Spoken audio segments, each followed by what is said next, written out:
Hello friends, welcome to JEE mains PYQ series. देखिए, हम आपके पास एक क्वेश्चन लेके आई हैं। आइए क्वेश्चन को पढ़ लेते हैं।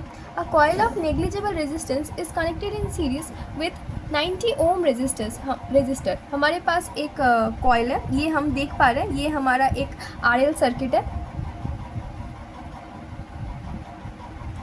और यहाँ पे क्या दिया गया है, एक रेजिस्टेंस है जो कि सीरीज़ में कनेक्टेड है across 120V and 60 hertz supply. और जो हमारा वोल्ट मीटर है वो क्या रीड कर रहा है, वो रीड कर रहा है 36 वोल्ट अक्रॉस रेजिस्टेंस। तो ये हमारा रेजिस्टेंस हो गया।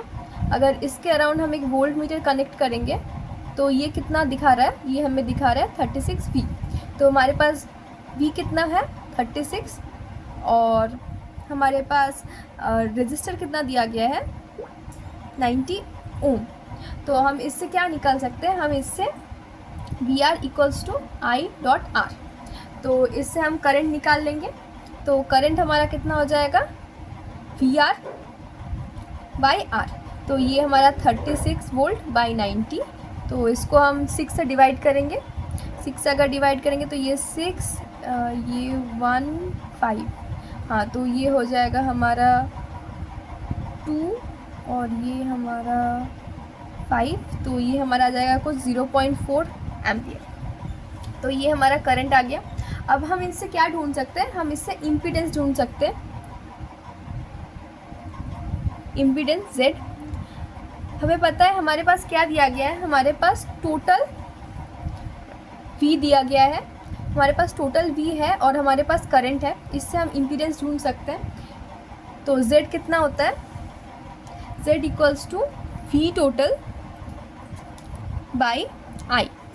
तो हमारे पास V टोटल कितना दिया गया 120 बाई I 0.4।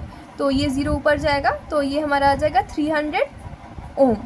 तो हमारे पास टोटल कितना आ गया रेजिस्टेंस, मतलब इम्पीडेंस हमारे पास टोटल आ गया 300 ओम। तो अब हम इससे इंडक्टिव रेजिस्टेंस ढूंढ सकते हैं। इंडक्टिव रेजिस्टेंस हमारे पास कोई कैपेसिटर नहीं है, इसलिए हम इसको डायरेक्ट लिख सकते हैं Z equals to √R² plus XL square. हमारे पास ये दिया गया है, ये दिया गया है, तो हम ये ढूंढ सकते हैं। हमारे पास ये कितना है 300 और ये कितना है हमारे पास R हमारे पास है 90 का स्क्वायर और XL।